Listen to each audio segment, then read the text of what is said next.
What's up? What's up? Welcome to Let's Be Real. What's going on? What's good? Chilling. I'm your host, Joe Mambu. It's your boy, Big Shirt. Yeah. What's going on, everyone? Glad for those who are tuning into another episode. We thank you. Yes, we do. So today's episode is episode 66. You know what I'm saying? It's called The King Dethroned. And basically what this And somebody's watching right now who's going to be watching this super closely, like eagle eye. Who is that? Don't worry about it. I won't put him on blast. I'm not a snitch, my man. Sorry, if you guys hear me sniffling a little bit, it's because I'm sick. Do I have to get the Lysol? I'm pretty sure someone had coughed in my face at work. And it kind of resulted me in getting this cold. But they said there's something going around. Don't worry, you're not going to get it, so don't worry. Yo, I'm good. I'm good. Continue. Sir. Okay, so this episode is episode 66 called The King Dethroned. And basically, we all know who refers to himself as the king in the NBA. And that is one LeBron James. Thanos! He's not looking like Thanos this season. He's looking more like Ant-Man this season. That's right, producer lady. It was said. Yes, but obviously LeBron is putting up his numbers 27, 8, and 7, you know, his usual. But what's lacking for the King this year is the defensive end, to the point where a second-year guy in Kyle Kuzma had to push him to play defense against, I forgot who it was, but that was sad. He literally, Kyle Kuzma was literally like, bruh, you're supposed to be the grown-up here. Get over there and guard him. you know what I mean? Like, that's what I do at the park. Like, yo, play defense, man. Come on. Listen, as we all know, and I know you're a defensive guy when playing, I kind of like to play defense. But what's up? Welcome back, guys. Sorry for the technical difficulties, but this is how it go, baby. It does happen. It does happen.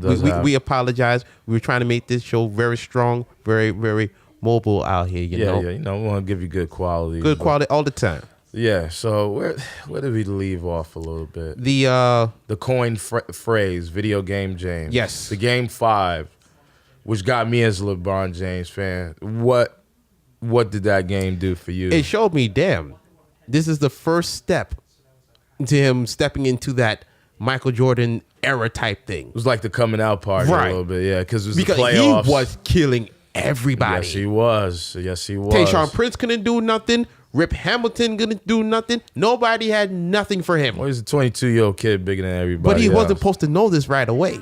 Yeah, he did have that. He did have that. The basketball IQ, they said, was off the chart from when he stepped out of high school into the league. Yeah.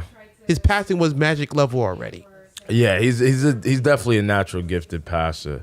So we talk. After that, we got to the finals. Yeah. So guys, this is basically is just the Cleveland years that we're going. We're giving you like a chronological order of just a LeBron James timeline. And this episode, for those who are tuning in, is called The King Dethroned, with a question mark, because we still don't know. He still has a 4-year deal with the Los Angeles Lakers. And we're gonna get to the Laker part. But right now, we're just giving you a little rundown, some history for those who history forgot. and Onyx. Yes, I was gonna say that, but I can't say it as good as you. So I'm glad you chimed in. The play, bro. I'm glad you. The lift came into play. Okay. It came to help the people. Okay. So what else from the Cleveland years? From the Cleveland years, they then ran into Boston. Yeah, Boston was. And now this is where it gets tricky, because Boston, thanks to KG, who cried for years for a championship in Minnesota, was brought to the Boston Celtics, along with Ray Allen from Seattle, to form this super team. Yeah. And then this super team would go against LeBron James, I think 2 or 3 times. Yeah, it was like 2 or 3 times. And LeBron won 1 or he won none. I'm trying to remember those Celtic. I know LeBron. I don't think he won any. He might have won 1. Well, while in Cleveland, no. I don't think he won any. He won none. He didn't beat Boston until he got with those guys in Miami. Hold on. Yeah. When he played Boston, when it was Boston versus Cleveland, it gave us Paul Pierce versus LeBron James. Those were some epic duels. Those were some epic duels, man. Paul Pierce, who has said himself, he is the father of the step back. He's tweaking with that, but okay. He says he's the father of the step back. So who was doing it before him? Anybody? Listen, Producer lady? Hey, I think Larry Bird was doing a little step back before Paul Pierce. You might be right, there's sir. Some video. You might be right, sir. You might be I right. watched a few videos where Larry Bird was doing a step back. You might be right. Slow as shit, but you know. Hey, baby, it worked. Look at it worked. It worked. It worked. He made it work for 15 years. Yeah. So he goes and he's losing to. So let's go to. Hold on. He's losing to Boston. Yeah. And then he loses, I think, in Boston in Game 6. Yeah. And then he famously takes off his shirt. Okay. And from that point on, you knew. Oh, damn. Writing was on the wall. Yeah. So this was the narrative in LeBron's first stint. Yeah, tenure with the Cleveland Cavaliers. It was he needed help. He didn't have help. They try to give him people. At one point, they gave him Antoine James. He wasn't doing shit. He averaged 20, but he wasn't doing anything. All right, he averaged 20. I know you forget a little bit about your basketball. I don't care. He wasn't doing anything. He was doing something. He was averaging 20 a game, and then they gave him Mo Williams, and he disappointed me. They gave him Mo Williams. I think Ramon Sessions was there for a little bit. They gave him an agent, Shaq, which isn't really anything at that point. Yeah, Shaq became like a journeyman. Yeah. To the tail end of his career. And also to me, I don't think people really wanted to come to Cleveland. See, but this yeah. I don't think so. I wouldn't want to come to. But the thing is like you have to ask yourself. These players want to live. So not to say Cleveland, Ohio is not. I have friends who live in Ohio. Do okay, you really? Wow. Yes, I don't have friends that far. Hey man, I stretch very far. No, that's cool. That's a good thing. I stretch very far. That's a good thing. You know, friends in all places. You know, yeah. But like, nobody wanted to come there because they say there's nothing to do there. I'm pretty sure. Now, I'm going to take a trip to Ohio soon. Really? And yes, and I will let you know if that's the case or not. It's got to be to visit your friends, not to go see Ohio. No. Again, it's not in Ohio. Yeah, okay. But my people are there. But yeah, people said no one wanted to come there. Who was going to play with LeBron in Ohio? So to me, that's part of the reason why he left. Another reason. I'm pretty sure. Another reason why he left because he knew he could not beat that team. He couldn't, but he didn't go to Boston, which I like. He didn't go to Boston. I'm trying real hard to stay on topic here, and I'm going to. He didn't go to Boston. I'm going to stay on topic here, sir. Thank you. But go ahead. Thank you. So he goes to Miami. Mm-hmm. So we're gonna skip the Miami because the Miami part's in the next tier. Well, So this is. I just wanted to say this. Please. So the narrative has always been LeBron didn't need help during the regular season. His last 2 seasons in Cleveland, his first time, team went 66-16, and then they went 61-21. Right. Best records in the East. Right. Probably best records in the league. I know the 66-16 probably was. In the playoff time, he would run through guys like Gilbert Arenas. And those Washington Wizards, Indiana Pacers. My thing was LeBron team just performed really well during the regular season and didn't live up to the hype in the postseason because they had the best record. So it was like, what was really the problem? The players didn't mix. It didn't matter. They didn't perform when it counted. LeBron was going to get his points. Yeah, but the other players were really selling out. Mo Williams sold out. I'm sorry. Yeah. Whenever you needed a shot from this man, you couldn't get it from him. Yeah. And in the regular season, he was great.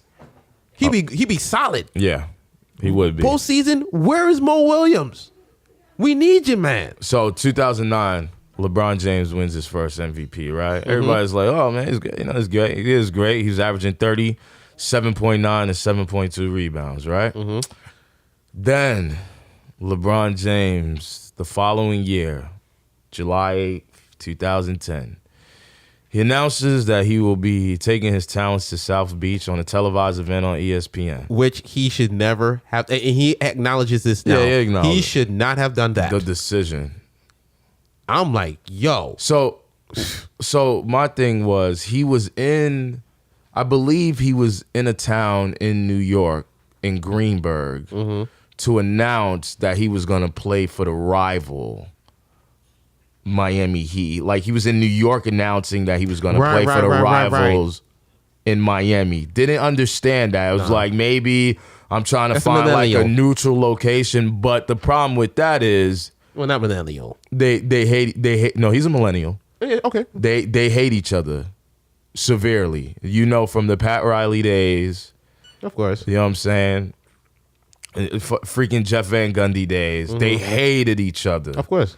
Those were brawls. So how dare LeBron even do that? I guess he wasn't privy to the rivalry. No, he wasn't. But he's supposed to be a historic basketball savant. Listen, or whatever. sometimes it slips your mind. Everybody can't be on point all the time. It wasn't just his decision. Come on. It was a whole production team behind it. So I'm pretty sure it was done badly. Yeah, it was done badly.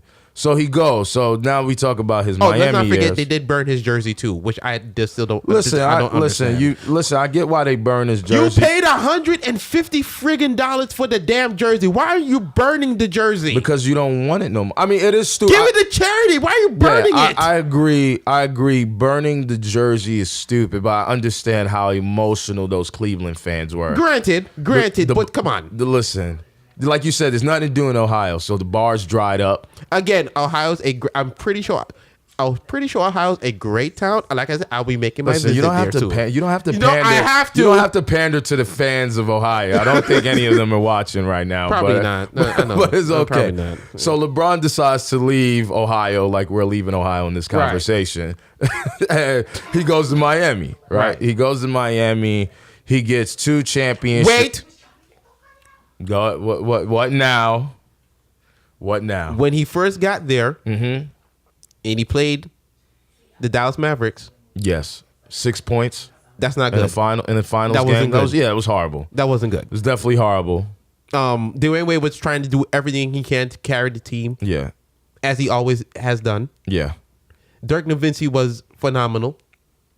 Dirk was phenomenal, along with Jason Terry and Jay Kidd.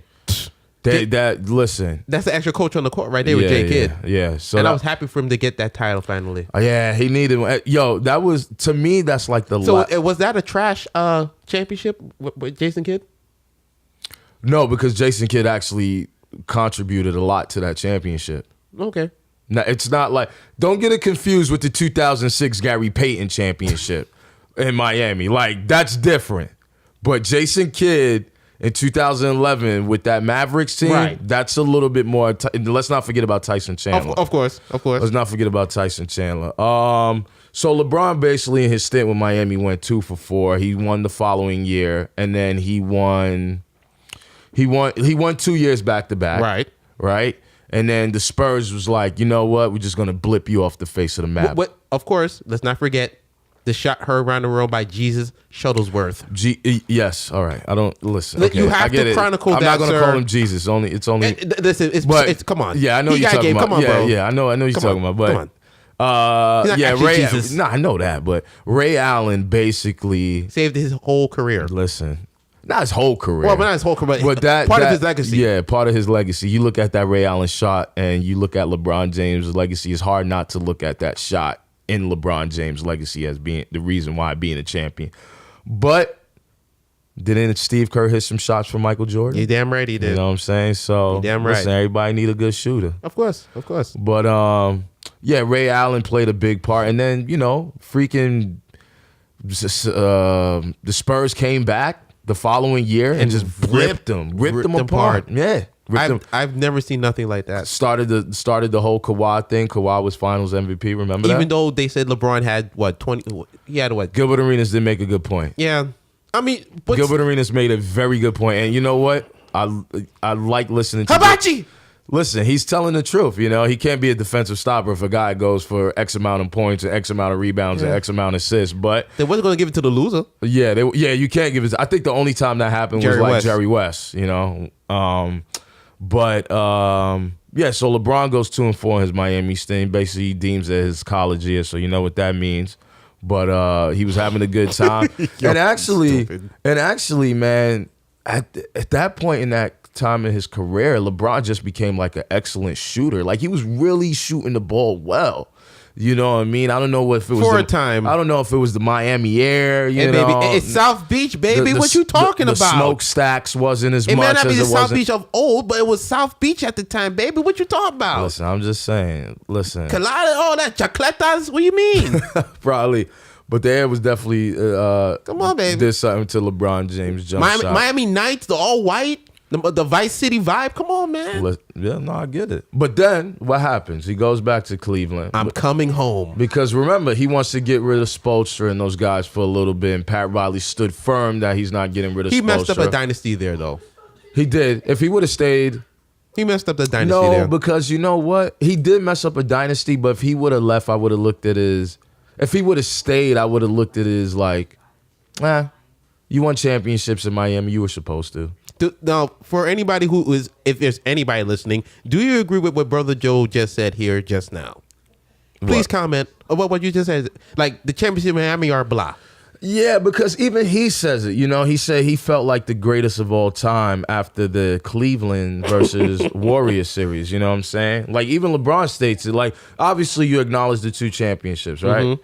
They're there, but when you look at what he feels transcend him to the next level or the Michael Jordan level, it was the championship in Cleveland. Not only the fact that it was the first championship in 50 plus years, but the way they came back from a 3-1 finals and doing so in the last moments of the NBA final, the block and the shot. Well, hold on. The history of events that took place for that thing to happen kind of bothers me.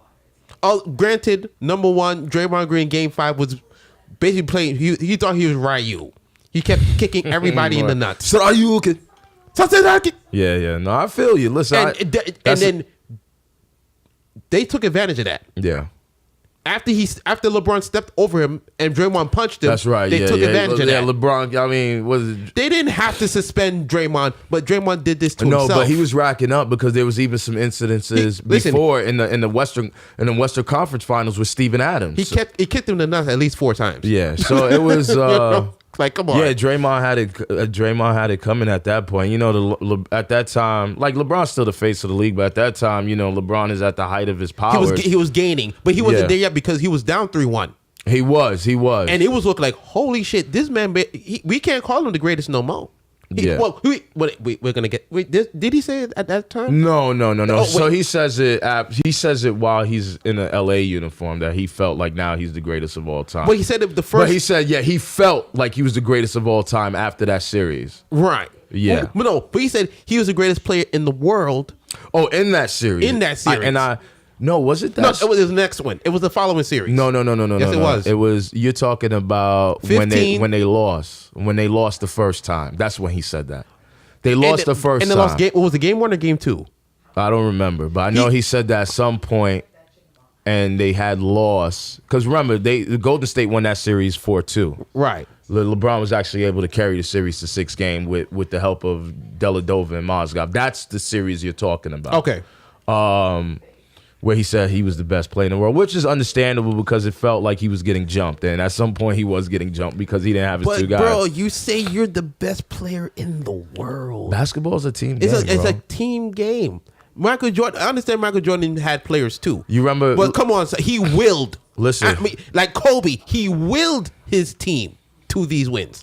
I mean, willed them. Well, you're talking about so there's the difference between wins in a regular season and wins in the playoffs. You know what I'm saying? Because in the regular season, you're preparing for that matchup. Right. In a series, you are preparing for them for that entire series. You have 3 to 4 games to kind of like decide, hey, this is how we're going to execute. And you see these guys and you see the tendencies more within the series than you would just saying going on a game by game basis during the regular season. So my thing is, it's like, I never felt like LeBron was the best ball handler. And I guarantee there was things in Golden State where it was kind of like, yo, just trap him. Or LeBron is going to do this when you do this certain thing to him. So they let LeBron do whatever he wants to do because the thing is with great players it's hard to stop them, especially in today's NBA where of course offense kind of dictates. You see games with 130, 140, 120 regularly. You see the Knicks scoring in 100s. You know the league is more about offensive now. Right? But the thing is, Jordan had the same problem and Kobe had the same problem. Where Kobe went off in 05 and 06, right? Went off those years and it didn't get him nothing. He didn't make the playoffs. And then the year he makes the playoffs, he loses to the Phoenix Suns. Right. You know, he hits the tough shot, pumping the fist, pulling the jersey, but then Nash and those guys get rid of him. Right. You know what I'm saying? So the thing is very hard. You know, Jordan scores 63. Bird points at the scoreboard, Yeah, but look at we the still scoreboard. won. Yeah. So my thing is, you're saying LeBron's the best player in the league. Yeah, but when you got guys who are even comparable to him, like Steph Curry's a lights out shooter, Klay Thompson, they were just a really good team, especially with Iguodala. Like they had a good bench. So when you have those guys playing against the best players in the league, it's very hard for the best players in the league to overcome the talent on the other team. Okay. And LeBron had that problem in 2015, and he's definitely had it the past 2 seasons with the addition for Golden State with Kevin Durant. In 16, like you said, like you like to say, the nuclear bombs went off. Kyrie and them boys was in town. Yo, look at your boy. face when you see Kyrie. Listen, Kyrie, my man, son. Kyrie is my man. When that boy came in town and he said, yo, LeBron, I'm here. My kneecaps ain't busted open like last year. Listen, Klay Thompson says it all the time. Listen, I'm glad that dude is we not playing him in the finals no more. He may play him this year if Boston gets their act together. But listen, when them 2 bombs went off, listen, it was a wrap. It was a wrap. 3 straight games they scored 30 or 40 points together. You can't guard that. You can't guard that. You got a tank coming at you, and you have probably one of the most craftiest players who can attack the basket at 6'2".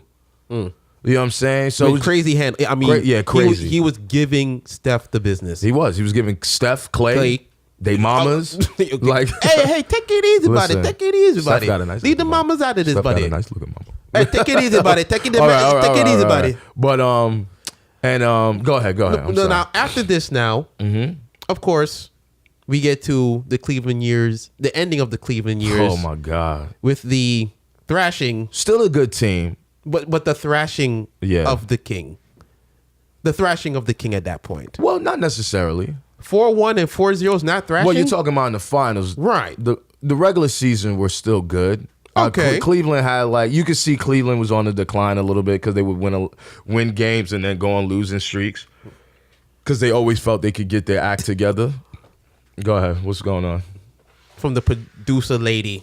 What producer? Oh, hold on. What's KD? Listen. Producer lady said KD is a snake, not immediately relevant, and yet always relevant. You know what? And I don't think she ever lied. But y'all make beautiful music. Listen, I'm just saying. Y'all make beautiful music together. KD is Judas. KD is one half of the Slytherin brothers. The other one is DeMarcus Cousins. But okay, are you serious, bro? Yes, DeMarcus Cousins. Listen, we're off topic. Yes, we are. are. So the last 2 years in Cleveland, Mr. Producer, man, we asked for 5 minutes, please. All right, 5 minutes. The last 2 years in Cleveland, right? Let's talk about it. Right. The last 2 years in Cleveland was like anticlimactic, as you would like to say, of course. Because it was. We knew. Yeah. It's like we really knew what was about to go down. Yeah. And they really went down the way it was supposed to go down, like badly. Yeah. It was. Though they were in the first championship when KD got there after the 72. 73-9. Right. Yeah. 73-9. Yeah. And like I said, the champion was dethroned. So they went and got KD. Yeah. And said, hey, man, we need help. You say it's weak. It's a weak move on KD's part, not on Golden State's part. Right. Listen. Golden State. You were going to turn down Kevin Durant? In 2K, I would go after the. Actually, I don't. But you're lying. I don't. I actually, when free agency comes and I pick a bad team, I kind of go for like the 3rd or 4th best guy. I never really go for like the best guy because KD's up there and I don't like KD, so I don't want KD on my team. But wow, cry me a river. But shit. Go ahead. But I'm saying, you mean to tell me they shouldn't have went after KD? No. This is what I'm saying. I agree with you. The Warriors were all right to do their due diligence because it wasn't the going champion. After the best player. They went 73-9, but they weren't the champion. They didn't win.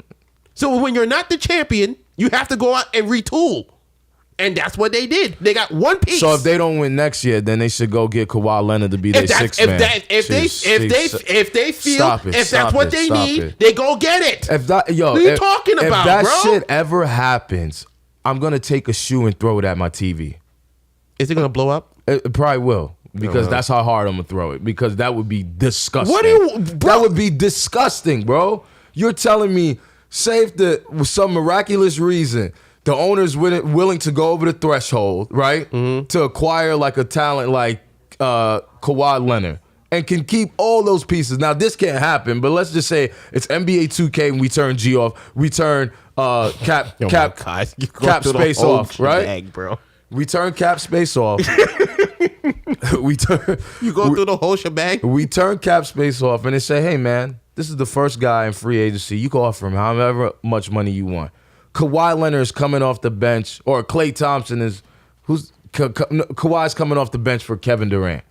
You gonna watch that? You're gonna watch that because that shit is really close to it because they got a center named DeMarcus Cousins who's pretty fucking good. So it's nobody wanted him. But you keep saying that. I showed you the report. Well, other reporters have reports too, damn it. The hell are you talking about? You just don't want to listen. But I am listening. I saw the reports, but we're going off topic again. All right. So last 2 years was very anticlimactic. Cleveland doesn't really do anything, give a fight in the finals because the team's still good. Because KD's Thanos saying he had the real Infinity Stones. Yeah. So then that happens, and he departs L.A. And tell me a little bit about Los Angeles. The L.A. experience. We're going back to Cali. Yeah. Where careers die. That's not true. Well, that's not true. Yeah, thank you, producer lady. That is not true. My bad. That's not true. Where they go to die? I mean, Kobe technically is. No. Kobe got an Oscar. What are you talking about? He did. Kobe got an Oscar. I'm shocked at you. You know that. No, I know. Look, Kobe's my guy. Okay. So LeBron gets to LA. He doesn't ingratiate himself. Like, from reports, he doesn't ingratiate himself with the LA market and stuff like that. He just says, hey, I'm here. I'm here for work. Yeah. You know? And through work for what? Not on the court because. Oh, damn, son. Yeah, you talking about his off-court shit that he wants to do. Okay. And by the way, that album's pretty good. What album? The 2 Chainz? Yeah, it's I did. Yeah, I like the 2 Chainz album. It's pretty good. It's more than all right. I really like that. I was bumping it yesterday. Oh my God. But it's okay. It is okay. So LeBron gets there now. He got to work with Big Baller. Talking about Big Baller. Jesus, my bad, bro. No, go ahead. A little off there, bro. But he's there with him. They signed Lance Stevenson, Michael Beasley, the best player in the world. Michael Beasley. He did say that. No, did he say that? No, look it up. I thought he said your favorite player. That sounded like a 2 Chainz line. Yeah. Go ahead. So he gets here.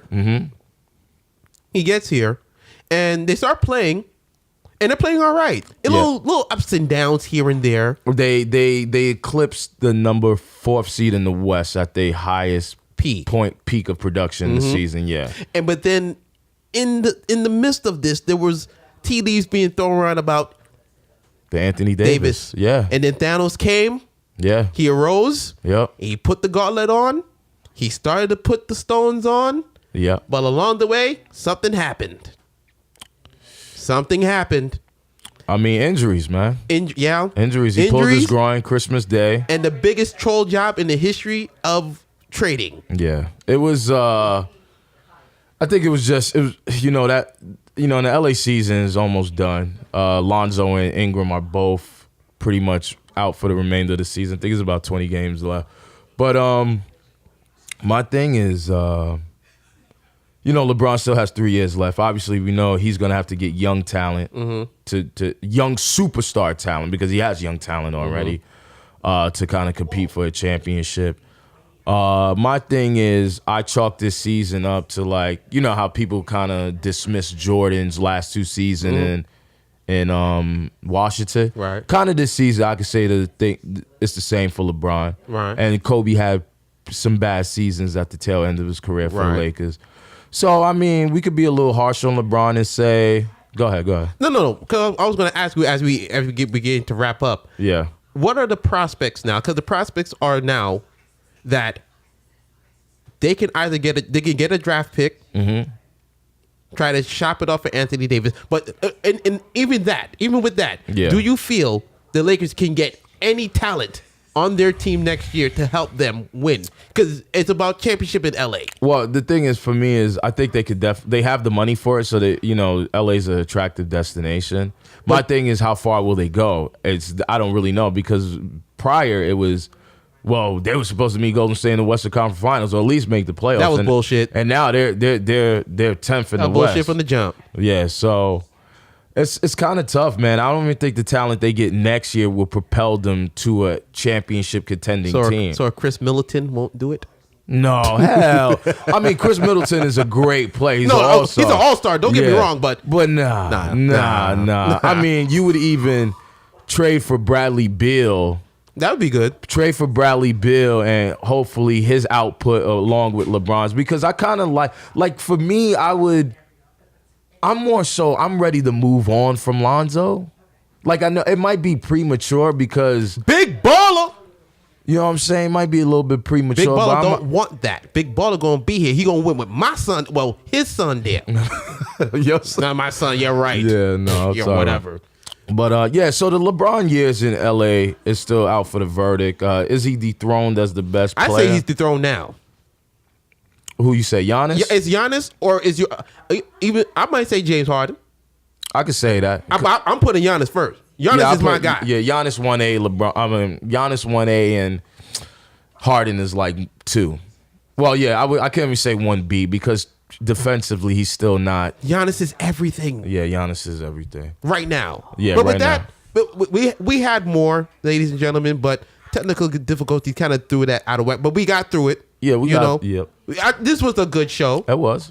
I'd like to thank the people for watching, for staying with us through these technical difficulties. Oh yeah, definitely appreciate it. Oh yeah, And Brother Joe, if you please pay some bills. Oh yeah, man. So hit us up when you get the chance anytime on lbrstalk@gmail.com with questions, comments, suggestions on topics that you may like to hear or want us talk about on the podcast. We do answer them in the blog as well, but I do answer them. Anytime you have a question or want to say anything, want to debate, I'm there for y'all. Hit me up. I'm here to talk with y'all, man.